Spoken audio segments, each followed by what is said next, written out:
Speaker पर आरोप है कि उन्होंने गलत तरीके से दिव्यांगता और ओबीसी नॉन क्रीमी लेयर कोटे का फायदा उठाया है। हिंदी, इंग्लिश, ज्योग्राफी, म्यूजिक और पॉलिटिकल साइंस। कौन science? Political science. Political science वो क्या होता है? खाना बनाने के बारे में। पॉलिटिकल साइंस में खाना बनाने में बताया जाता है। तो होम साइंस क्या होता है? पेपर लीक से जुड़ी ये बड़ी खबर। सीबीआई का कहना है कि पेपर लीक कांड के मास्टरमाइंड संजीव मुखिया का बेटा शिव इस मामले के आरोपी रवि अत्री का क्लासमेट है और रवि अत्री पहले से ही सिपाही भर्ती घोटाला मामले में जेल में है। इंडियन एजुकेशन सिस्टम हमारे देश की इकोनॉमी, ग्रोथ और डेवलपमेंट की बैकबोन है। इंडिया में एजुकेशन को सिर्फ नॉलेज पाने के एक तरीके के तौर पर नहीं देखा जाता, बल्कि एक सफलता की सीढ़ी, अपॉर्चुनिटीज की चाबी और फ्यूचर संवारने वाला माना जाता है। हमारा एजुकेशन सिस्टम दुनिया का one of the largest education system है, जिसमें 15 लाख से भी ज्यादा स्कूल्स हैं, 85 लाख से भी ज्यादा टीचर्स हैं और 25 करोड़ से भी ज्यादा स्टूडेंट्स हैं। लेकिन क्या होता है जब इस सफलता की सीढ़ी, ये पूरा सिस्टम स्कैम्स और करप्शन से भरा हो?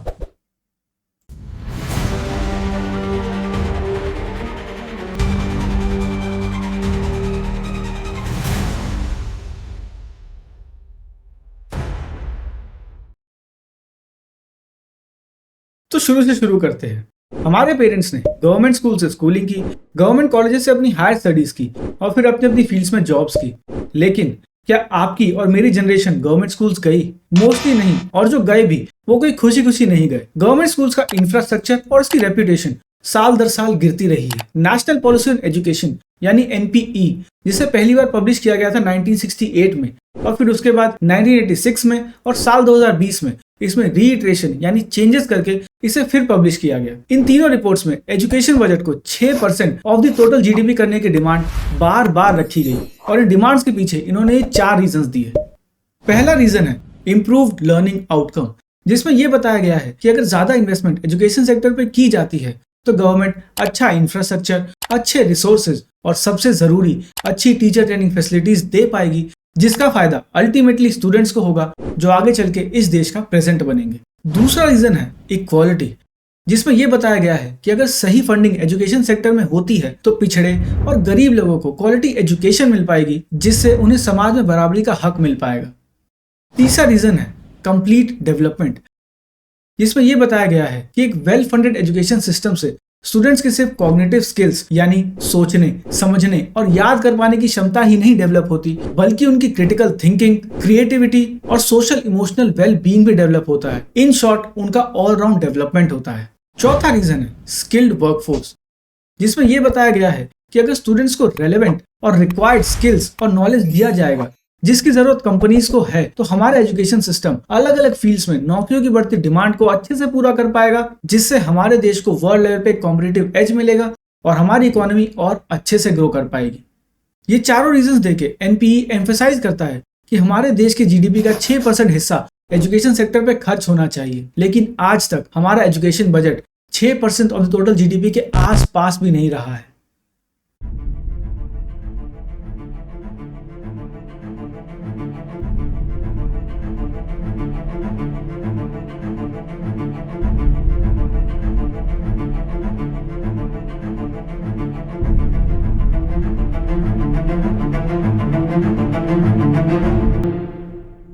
बहुत इन्फ्लुएंशियल लीडर्स आए, बहुत पावरफुल गवर्नमेंट्स आई, लेकिन किसी का भी फोकस एजुकेशन पे नहीं रहा, क्योंकि हमने कभी अपने स्कूल्स और कॉलेजेस सुधारने की डिमांड रखी ही नहीं अपने नेताओं के सामने।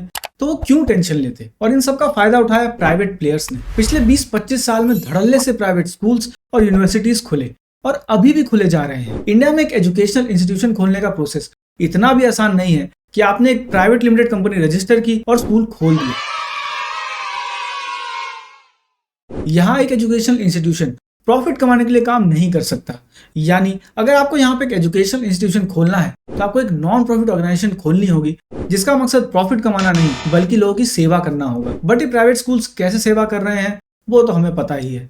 8 से 10 हजार महीने की फीस लेने के बावजूद donations, book charge, dress charge, lab charge, development charge, annual charge, ये चार्ज, वो चार्ज, पता नहीं कितने चार्ज, और उसके बावजूद भी ये स्कूल्स प्रॉफिट नहीं बना रहे हैं। तो सवाल ये उठता है, इतने पैसे कमाने के बावजूद भी ये स्कूल्स प्रॉफिट कैसे नहीं बना पा रहे हैं, वो बना रहे हैं, बट ऑन पेपर वो सारा प्रॉफिट इधर उधर के एक्सपेंसेस में खत्म करके दिखाया जाता है। फॉर एग्जाम्पल, अगर आपका कोई जानने वाला किसी प्राइवेट स्कूल में टीचर हो तो उनसे पूछना क्या उनको जिस सैलरी अमाउंट पे साइन करवाया जाता है वो पूरा अमाउंट उनको मिलता है।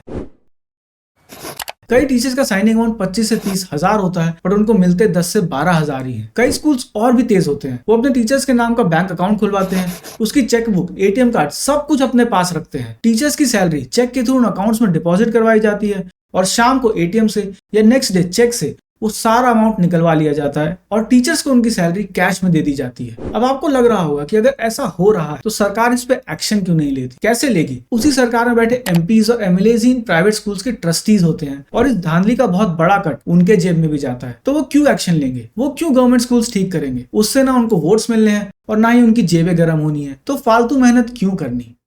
इसके बाद जब स्टूडेंट्स 11th क्लास में आते हैं तब उनसे पूछा जाता है कि वो कौन कौन से सब्जेक्ट्स पढ़ना चाहते हैं। हालांकि सरकार के अनुसार तो इस सब्जेक्ट्स के ऑप्शंस बहुत सारे हैं, जैसे कि sociology, psychology, agriculture science, beauty and wellness और भी बहुत है। But mostly in private schools में गिनती के ऑप्शंस होते हैं, जैसे कि पीसीबी यानी फिजिक्स, केमिस्ट्री और बायोलॉजी उनके लिए जिन्हें डॉक्टर बनना है, पीसीएम यानी फिजिक्स, केमिस्ट्री और मैथमेटिक्स उनके लिए जिन्हें इंजीनियर बनना है, कॉमर्स विद मैथ्स उनके लिए जिन्हें सीए बनना है या एमबीए करनी है, कॉमर्स विदाउट मैथ्स उनके लिए जिनके 10th में नंबर कम आए हैं और सबको लगता है कि ये बच्चे किसी काम के ही नहीं है, तो इनको सबसे इजी स्ट्रीम में डाल दो ताकि हमारे स्कूल का पासिंग परसेंटेज अच्छा रहे, जिससे हम अगले साल फिर से फीस बढ़ा सके। लेकिन क्या पीसीबी लेने वाला स्टूडेंट सिर्फ डॉक्टर ही बन सकता है?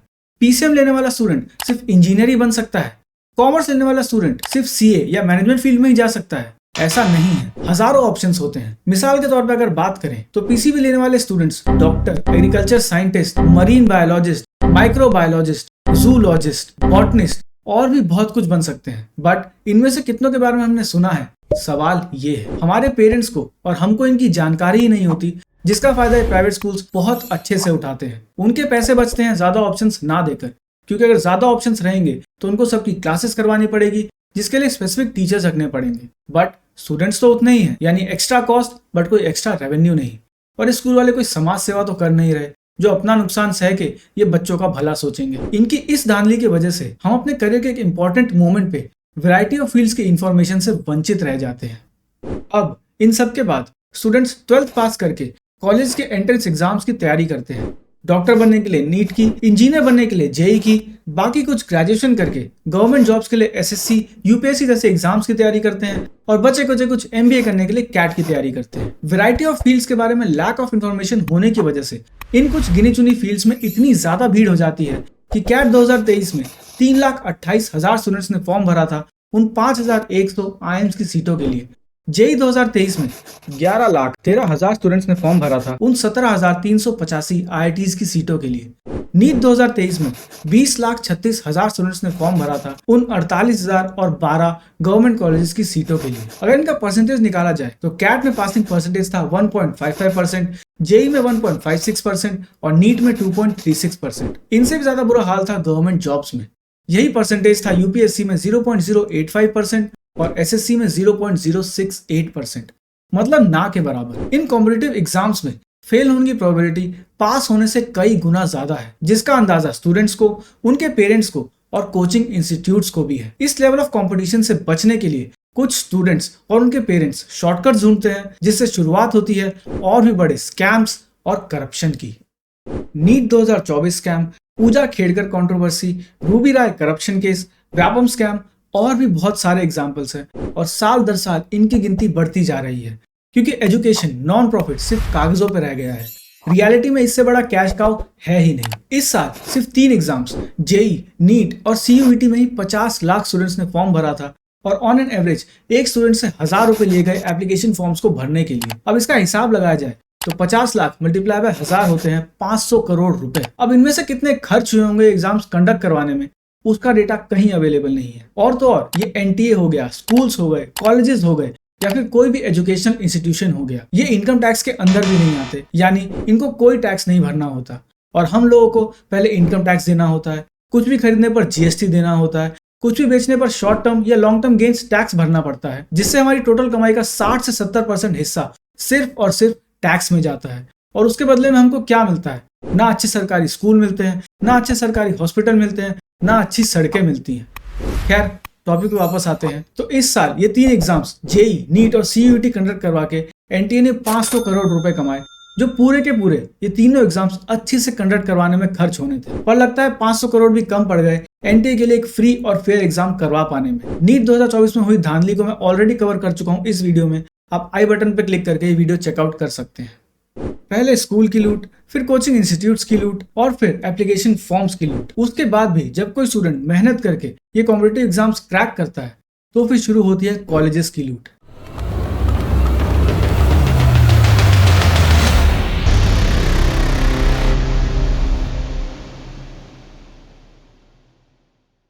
कैट, जिससे किसी आईआईएम में पहुंचने की प्रोबेबिलिटी 1.55% है, उसके बाद भी जब कोई स्टूडेंट सारी मुश्किलों को पार करके एक आईआईएम पहुंचता है तो फिर शुरू होती है एक नई लूट, जिसको भर पाने की हैसियत हर किसी के बस की बात नहीं होती। आईआईएम अहमदाबाद की 2024 बैच के स्टूडेंट से 2 साल की एमबीए की फीस है 33 लाख रुपए, जो इतनी मेहनत करके पहुंचने के बाद क्या जस्टिफाइड है?